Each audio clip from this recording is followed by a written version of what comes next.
podcast, SML the Brodown, Field Drone 007, Primetime 000. We're back. What up? What's going on, man? Happy to be here. Let's do it. All right, so I got a list of questions. You had no idea what I'm about to ask, right? You never Oh, do. man.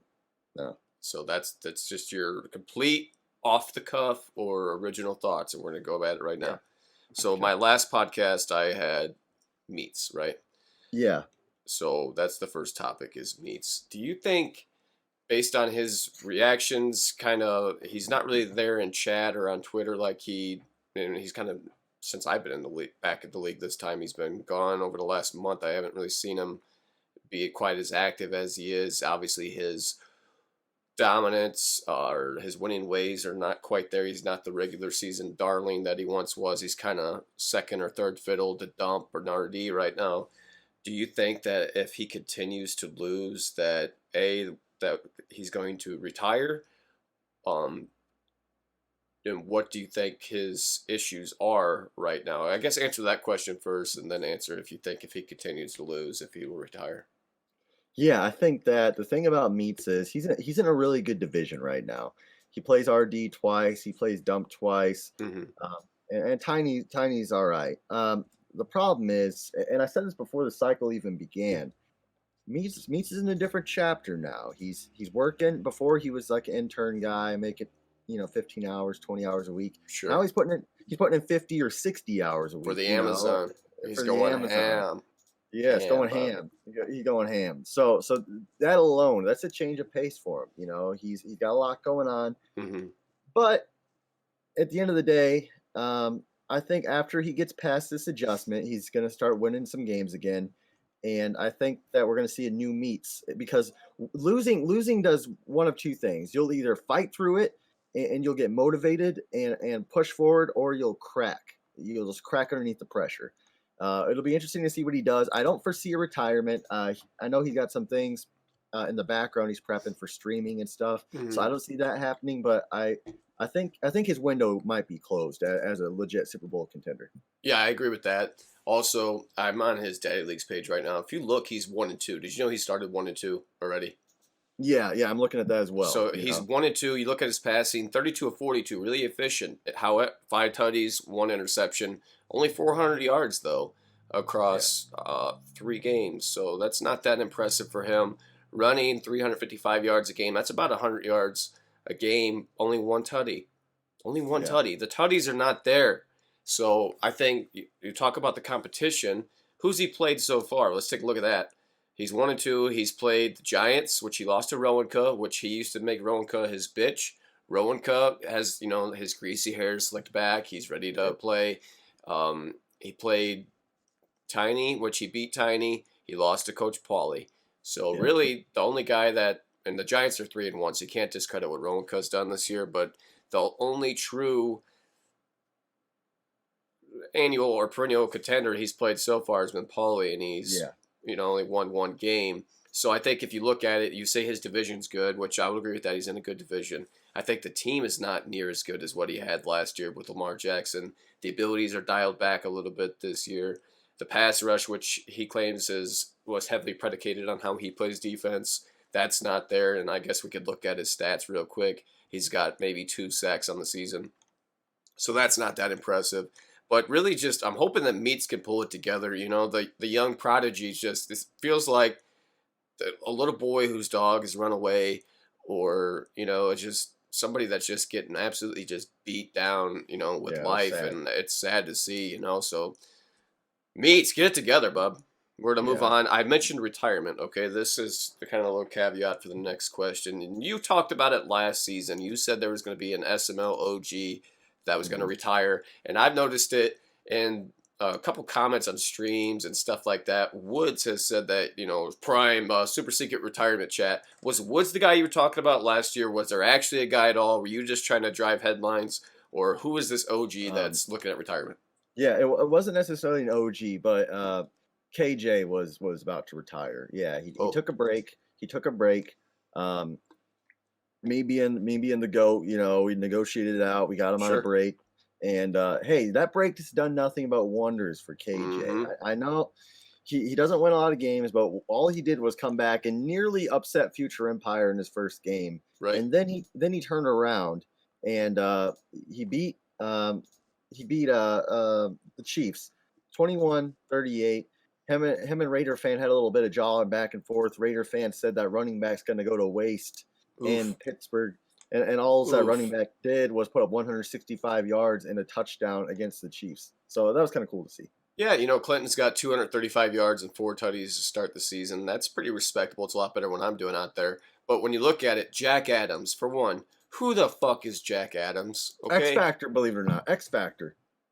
Okay, maybe he's an X Factor. I don't know nothing about the guy. I haven't seen him in the stat column. Not very impressed with Jack Adams. When I look at his stat line, this is where KJ needs to go back to KJ of last season. What did KJ like to do last year, right? He would do a lot of flats. He'd lull you to sleep. He would just play that really just aggravating type style that if you weren't a guy that would get it and get after him, that it would just kind of, be frustrating to stop. He'd just get them third down conversions or that. And right now it was 38-63. The mark of the beast, 666 yards. Whoa, KJ, easy there, Bob. 5 touchdowns and 7 interceptions. So he needs to cut the INTs down. Needs to get a couple, and obviously get at least 1 more passing yard. God damn. Yeah, dude, that's not good. That's an omen.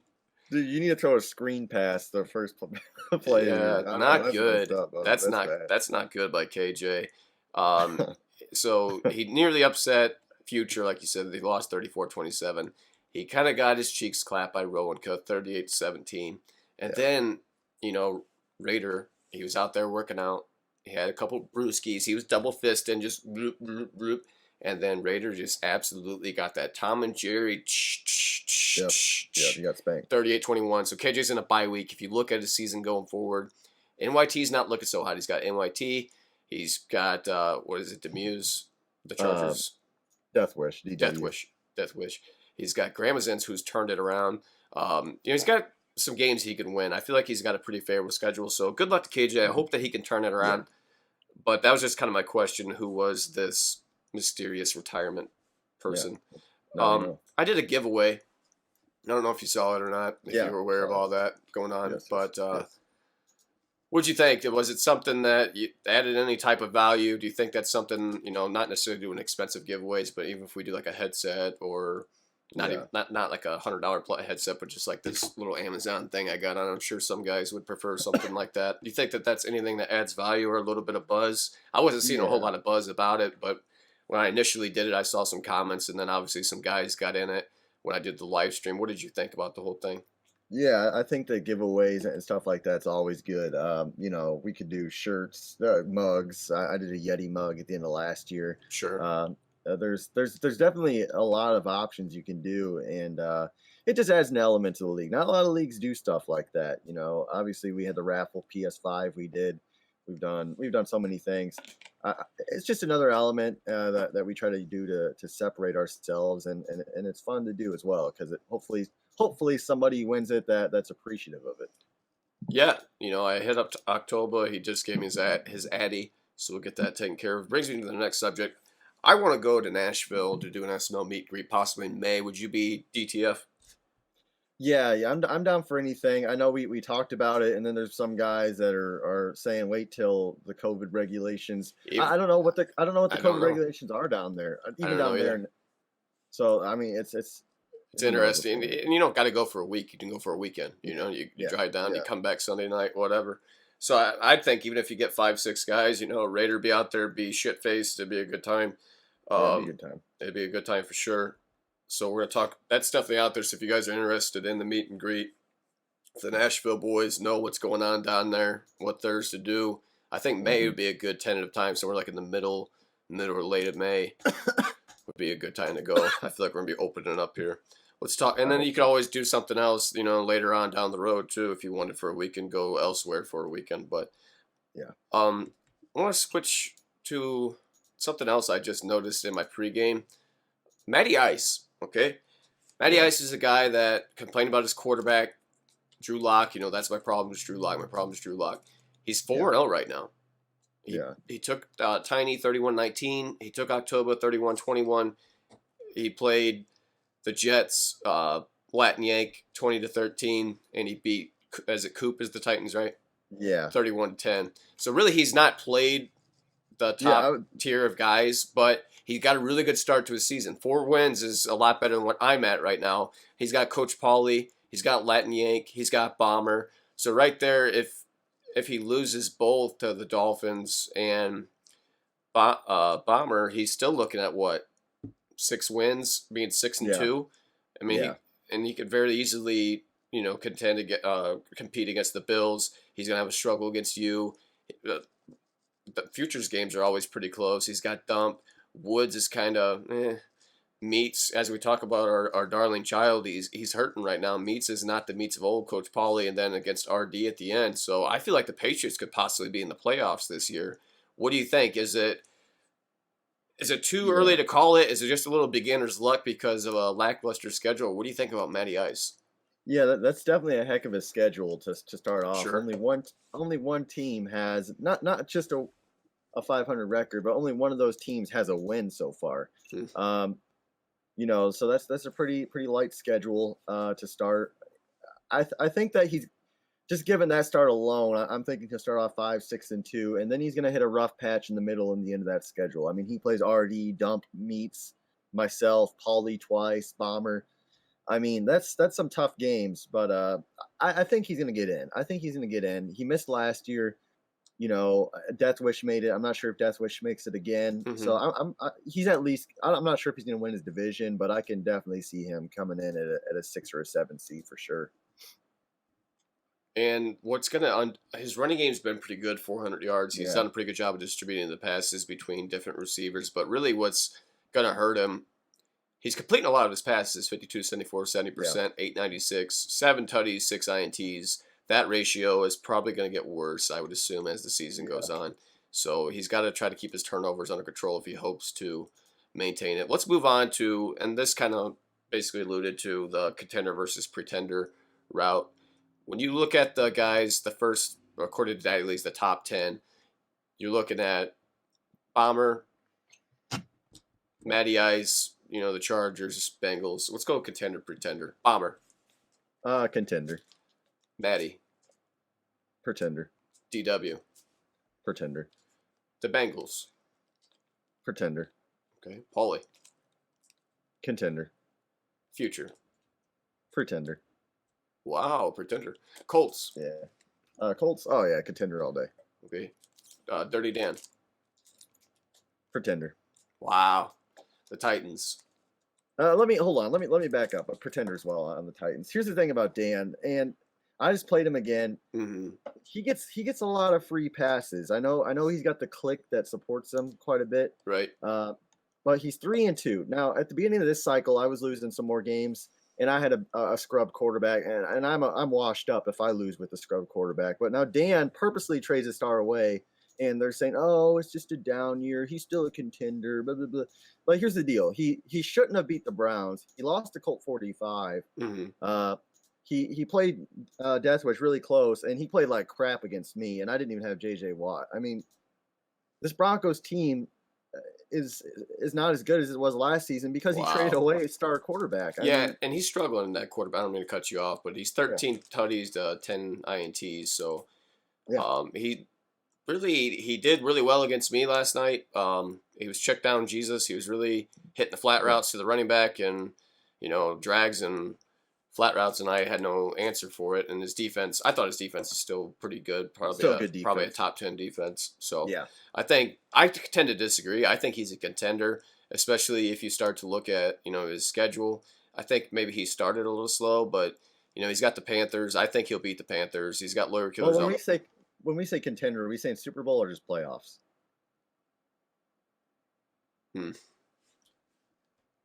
Well, I think he's going to make the playoffs, but I don't legitimately view him as somebody who has a shot to win the Super Bowl this season. I think he's going to get it going. I'm not saying that he's going to beat you if you guys play in the playoffs because you've seemingly had his number. But if he doesn't match up against you, he matches up well against Bomber. I mean, it's a game of matchups, and in that case, I think he'd be contender. Super Bowl contender. Yeah, if he's in an AFC Championship game, if he makes it that far and he's against Bomber, there's no reason for me to believe that Dan wouldn't win that game because he is he's owned Bomber so far. So you got the Titans and Bills, and you're probably going to call both of those pretenders. Yeah, yeah. So on the other side, you got Gramazins, who's been kind of a Cinderella story so far. 4-1, pretty good start to rejuvenate his career, and quietly doing so. He's one of the top seeds in the NFC, according to Daddy League's the top seed. What do you think about Gramazins? Contender or pretender? Pretender. He his wins are over Colt 45, Clinky, two-step, and Clinky again. And then he played a real opponent and he lost by 2 scores. I don't know. I don't know if she'll probably make the playoffs, but and I made some power rankings. They're gonna drop tonight, actually, depending on when this gets released. But the thing about Grams is he's had now 2 seasons. He went 6-10 last year, I think it was, around there, and 7-9 the year before. I think you have to earn that respect again. You know, he hasn't exactly been the Grams that we're used to 2 Maddens ago. What about Dump? He's a contender. I think he can make the Super Bowl. I think he's legit. The Panthers. He's a contender too. He's got Russell Wilson now. I think he's a lot better than he was last season. Hang on, let me see if I can't quite spin around because of how my room's set up here, but the Lions, they're 2-2 right now. King of the North. Hey, I watched him beat up on Mike. That was a fun thing to watch. And for that alone, I'll call the Lions the contender. Damn. All right, the Redskins, who are 5-0. Yeah, that's a contender all day. And now you've got the young mullet man, the Reaper, Rowanka. He'll make. I think he'll make the playoffs this year, but I don't really see him making any noise. RD's kind of fallen to the middle of the pack so far at the beginning. There's a lot of football left to be played, but he's 2-2. RD. Yeah, same thing he did last season. The year before that, he missed the playoffs, I think it was. I don't know. Yeah, I always thought his game was kind of boring, so I'm going to list him as a pretender for now. Okay. You got Faz, the Vikings, 2-2. A lot of the top guys from last season in the NFC have kind of dropped down the pecking order a little bit. Yeah, it's the start of the year for Faz. I mean, he could very easily get it going. He's generally been the regular season hero. Yeah, I think he'll get it together. I think he will. I think he's a contender. And you got your boy Figs right there, 2-3. Yeah, I don't know. I don't know if he's a contender. I think he's a pretender. What about Colt 45? He did beat Dan, so you know what? Why not? I think he's a contender. You think? I wouldn't say that he's a contender. I think that he's always good for an upset. He's an upset specialist. Yeah. And that's that's his niche right now. I'm the captain of the loser wagon. So anyone that wants to hop on that bitch, let's go for a ride. I'll take you right to an L. But yeah, that was kind of contender versus pretender. I just wanted to kind of touch base with you on it. I'm going to touch base on some stats just real briefly. If you look at, passing wise right here on Daddy Leagues, you're looking at Charles McDowell, the Broncos. He's got 1,200 yards, 13 tutties. Not anything impressive out of anyone out there jumping out. Rushing is not, well, actually we're 4 games in. We got 2 rushers over 600 yards, Aaron Jones and Antonio Hendricks, and George Ginn with 10 tutties. So Henry Ruggs, 600 yards receiving on 18 catches, 6 tutties. Wow. Who do you think is the league leader in interceptions thrown? Oh, I know this. It's Mike SML and Jordan Love. Yeah, he is, and he's kind of got it by a bit of Yeah, about 5 picks. Yeah, he's beaten out Deshaun Watson, Trevor Hartwig, and Derek Carr. They're all tied with 12. And yeah, that's him and Tiny have a little bet going on that who's going to throw more picks. And right now, Mike SML on less attempts has 5 more picks than. And Tiny's got Derek Carr, right? Yeah. Okay. And Mike's got Jordan Love. So. Not a whole lot of sacks going on. Myles Garrett 6. Not a lot of interceptions. It doesn't look like. Nothing too excited on the defensive side of the ball right now. We got Willis and Miles Jack both with 5 INTs. So defensive side of the ball this year got leveled out a little bit. I think Madden decided that the defensive abilities were a little OP and they nerfed them, it looks like. So you got any closing statements here? Yeah, I know that I probably listed about 10 of 14 guys as pretenders, I think. So I'm sure I pissed off at least 1/3 of the league in about 2 minutes there. So I'm sure that'll go over well, But hey, if you don't like it, prove me wrong, and I'll be glad to say I was wrong. All right, 2 early Super Bowl predictions. Go. Let's say Bomber. He's the best in the league right now, right? Mm-hmm. The Jaguars, and then I'm gonna say Dump. I think Dump finally makes it there. Yeah, I would say if you're going just by, who's got the wins and losses, you go with Bomber, and then I'd go Washington. Yeah, Washington's a good pick too. He's a good player. Yeah. So, anyway, hope you guys enjoyed SML the Brodown. I'm gonna try to at least get a one a week show. So if it's with Prime or whoever, I'd like to do two. It's just sometimes a little difficult to get people tough to hop on. But anyway, hope you guys enjoyed it. Good luck. If you want off the contender versus pretender, just get some dubs in there. I need to tell myself that a little bit. Check us out, cinemadleague.com, daddyleagues.com/SML, the league store Zazzle. We can get you a little something, something. Be on the lookout for the next giveaway. We might do a little something for you guys just for the hell of it. Maybe an annual season giveaway. But let me know, guys, if you're checking this out for the first time. Like, subscribe.